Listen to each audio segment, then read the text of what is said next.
Fala galera, beleza? Nesse vídeo eu vou ensinar um pouco sobre as propriedades do Kivy e para que elas servem e como elas ajudam nós no dia a dia.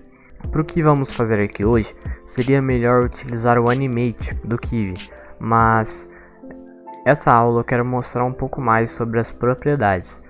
Mais para frente provavelmente podemos ter uma aula de Animate.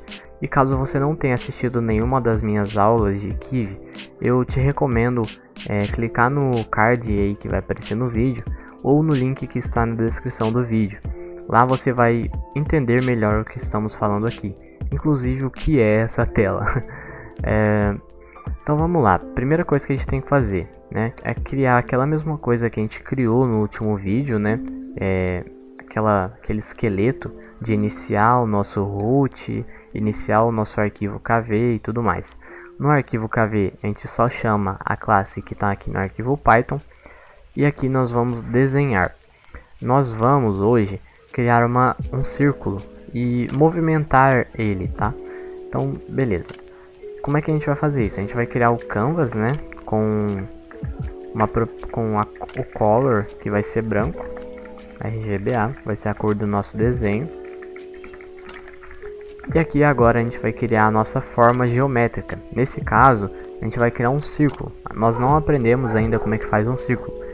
E para criar é muito simples. Nós só digitamos elipse e definimos a posição e o tamanho, né? Vamos criar aqui, colocar aqui dp30 e dp30, que vai ser o tamanho dessa elipse. Pronto. Aqui a gente já tem um círculo, tá? O círculo no Kivy se chama elipse. E caso você queira ver mais propriedades sobre ele, também está na descrição do vídeo aí o link da documentação. Vamos dar um Ctrl S e ele vai aparecer aqui na tela já. Pronto. Bem simplesinho aqui, né? E o que a gente vai fazer? A gente vai fazer ele pular. É basicamente isso. Mas como que a gente vai fazer isso? Primeiro, a gente vai utilizar uma função aqui que se chama onTouchDown e onTouchMove, que é uma função que todo widget tem e quer dizer a posição que a gente está clicando ou arrastando as coisas, tá?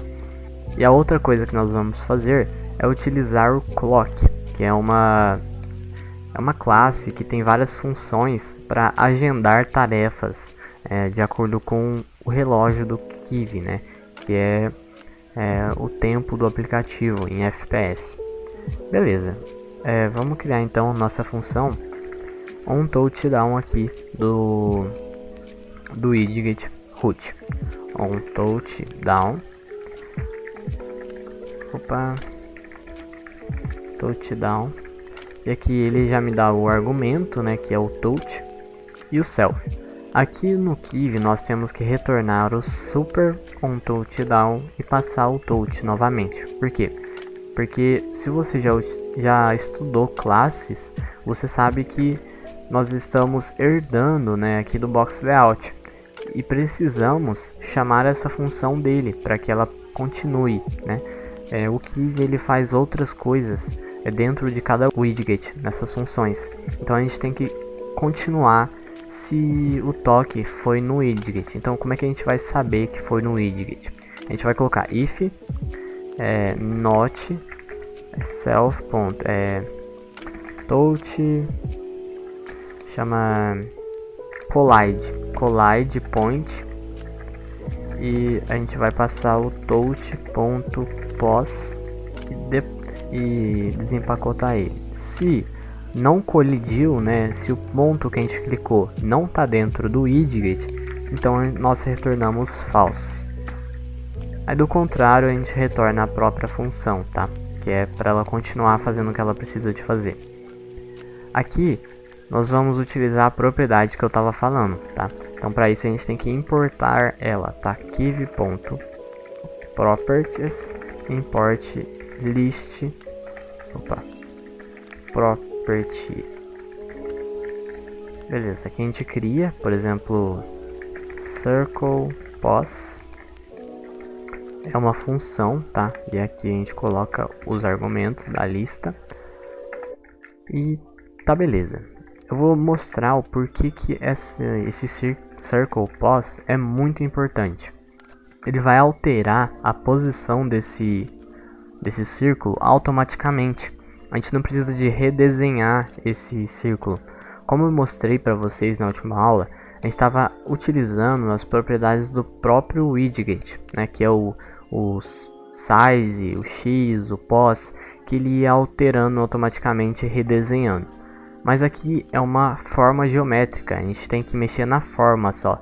E para isso, nós temos que utilizar uma propriedade do Kivy, que chama property, nesse caso uma lista, então list property.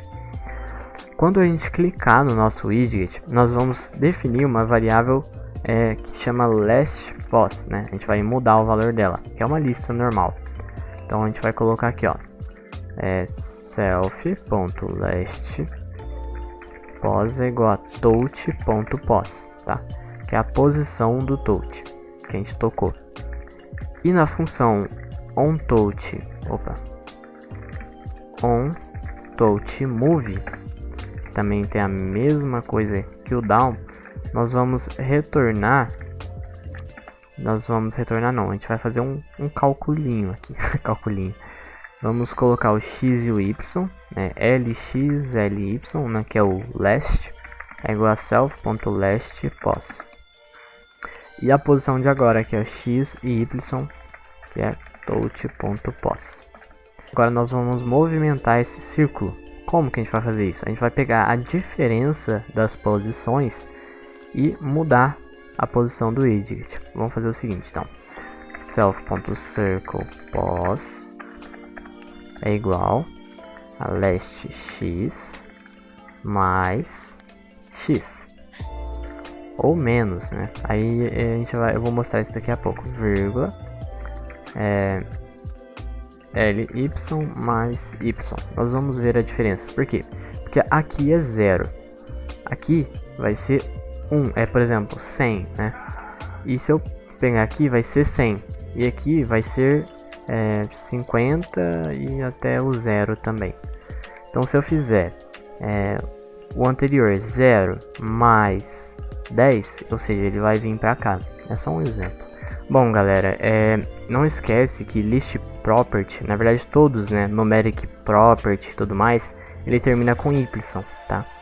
Porém, aqui na hora de importar, ele é com i. Deve ser porque o plural de properties em inglês não é com y, né? Que é a regra do IES lá, eu acho que é isso.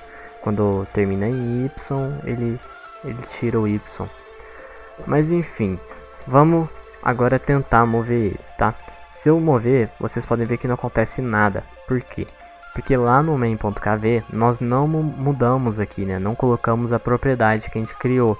Então vamos copiar esse circlePos e adicionar ele aqui, tá?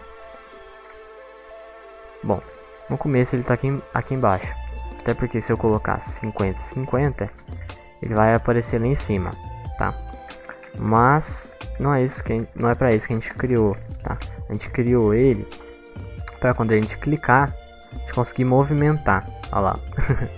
Então assim a gente consegue movimentar o nosso circle, tá? Vamos lá. Tá meio travado quando a gente coloca nas bordas aqui, né? Mas deve ser porque ele sai da tela. Mas enfim, o que a gente vai fazer agora? A gente vai utilizar o clock para movimentar ele. A gente consegue movimentar com o mouse já. Mas para movimentar com o clock vai ser um pouco diferente. Eu vou explicar um pouco o que é o clock. Para isso a gente tem que importar ele, né, que é o kivy.clock, import clock. Clock tem duas funções, que é, deixa eu colocar o init, def init, isso. O clock tem a função schedule once e a função schedule interval. Opa. O que essas funções fazem, tá? Schedule once agenda uma tarefa para o próximo quadro, tá? E você também pode definir em segundos quanto tempo ele vai esperar para chamar uma função. O schedule interval ele chama essa função várias vezes, tá? Diferente do schedule once, que chama uma vez só. Schedule interval você também define quanto tempo ele vai esperar para chamar essa função, e a hora que ele chama, ele espera novamente e chama depois, entendeu? Então ele fica chamando toda hora essa função. Vamos utilizar só para vocês verem como é que ela funciona. Então vamos criar uma função aqui chamada reset pos, né? E ela tem que colocar os args aqui, porque esse clock.scheduleInOnce e o clock.scheduleInterval adiciona uma variável aqui, tá? Que pode ser tempo, sei lá. Mas eu coloco args porque ele fica ali invisível. Aqui a gente vai mudar a posição do círculo, tá? Então a gente vai colocar self.circle, né, circle pos, e vamos tirar essa variável aqui que a gente não vai usar. Vamos colocar self.circlePos e vamos definir onde que esse círculo vai ficar. Vamos colocar ele no meio da tela, tá? self.x, self.y mais self.height, que é a altura, dividido por 2 menos 30, né? Mas aqui tem que ser dp, tá? Que é o tamanho do círculo. Não sei se é metade, enfim. E aqui no touch move a gente vai colocar aqui move circle, tá? E ele também tem os args porque vai ser chamado pela função schedule interval. Aqui no circle pos a gente vai retirar isso aqui também e vamos mudar aqui o x, tá? Mais igual a 5. E aqui, ó, mais igual a 1, 2. E aqui no schedule once a gente vai chamar o reset pos. Primeira coisa, eu vou explicar para vocês por que a gente está usando o schedule once para definir aqui as posições iniciais. É o seguinte, o widget na função init ele ainda não tem um tamanho definido, tá? O tamanho correto que ele vai ficar na tela, e também não tem a posição pelo mesmo motivo. Então a gente tem que agendar essa tarefa para o próximo quadro, porque aí ele vai ter o tamanho que ele deve ter. Eu vou explicar isso para vocês mostrando, tá? Então beleza, eu vou colocar schedule once, né, sem nenhum número aqui. Isso aqui seria 1 segundo, daqui 1 segundo, mas eu vou colocar daqui para o próximo quadro, tá? Se eu colocar aqui, vocês podem ver que ele está no meio. Mas se eu chamar essa função sem o schedule once, ela tá lá embaixo. Por quê? Porque a hora que ele definiu o self.x y mais self.reg dividido por 2 menos 30, esse reg ainda tá errado, não tá o tamanho correto da tela. Então a gente tem que definir para o próximo quadro isso, tá? E ele funciona corretamente, tá aqui no meio da nossa tela. Agora nós vamos utilizar o interval. O que o interval vai fazer? Ele vai chamar esse move circle a cada tempo que eu definir aqui. Então vamos colocar move circle. E agora nós definimos de quanto em quanto tempo que ele vai chamar o move circle. Se eu pegar 1 segundo e dividir ele em 10, vai ser equivalente a 10 frames por segundo, tá? Então isso é importante saber. Se eu colocar aqui, ó, ele vai começar a andar. É legal, né? Ele já tá andando na nossa tela sozinho.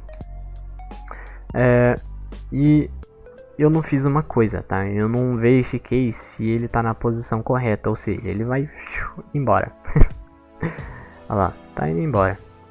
Então o que a gente vai fazer? A gente vai verificar se self.circle pos for maior que self.x mais self.widget, ou seja, se ele ultrapassar a tela, a gente vai chamar a função para resetar a posição. Pronto, agora a gente pode aumentar a velocidade que ele vai andar pela tela, tá? Então se eu colocar aqui, por exemplo, 18 e recarregar, ele vai ir mais rápido, tá? E depois voltar. Esse unschedule aqui, o que esse unschedule faz? Clock.unschedule. Ele vai parar de movimentar o círculo, tá? E se eu colocar clock.unschedule e a função que eu tô chamando intervalo, ele vai parar de chamar ela. E se eu colocar tipo função aqui, self.func, e passar ela aqui, ele também vai descarregar self.func, tá? Mas nós não queremos descarregar não, nós queremos que ele fique indo para frente e para trás, tá? Então vamos lá. Isso, agora ele vai ir e voltar, ó, ir e voltar. Eu acho que a questão de clock, propriedades e tudo mais é basicamente isso, né? A propriedade ela foi feita justamente para poder facilitar isso aqui, tá? Mudar a posição das coisas e utilizar mais para um uso mais interno do Kivy, tá? Facilita muito, porque se você fosse fazer a mesma coisa que a gente está fazendo aqui de outra forma, né, sem o properties, teria muito mais trabalho, porque aí você teria que agendar quando teria que desenhar o desenho e tudo mais. Quando não tem esse clock, quando não tem essas properties, nada impede de fazer isso na mão, tá? Mais pra frente eu posso ensinar como é que funciona isso e tudo mais, porque por trás disso é uma coisa bem simples até. Então eu espero que vocês tenham gostado dessa aula de clock, de properties, e também aprendemos um pouco mais sobre o Canvas, né, que é a elipse. E desde já eu agradeço. Se você gostou do vídeo, não deixe de dar o seu like. E logo vem mais vídeos, né? Eu tô preparando aqui os vídeos do Spotify, né? O clone. E mais pra frente eu quero fazer outro clone. Muito obrigado por assistir até aqui. E até o próximo vídeo. Falou!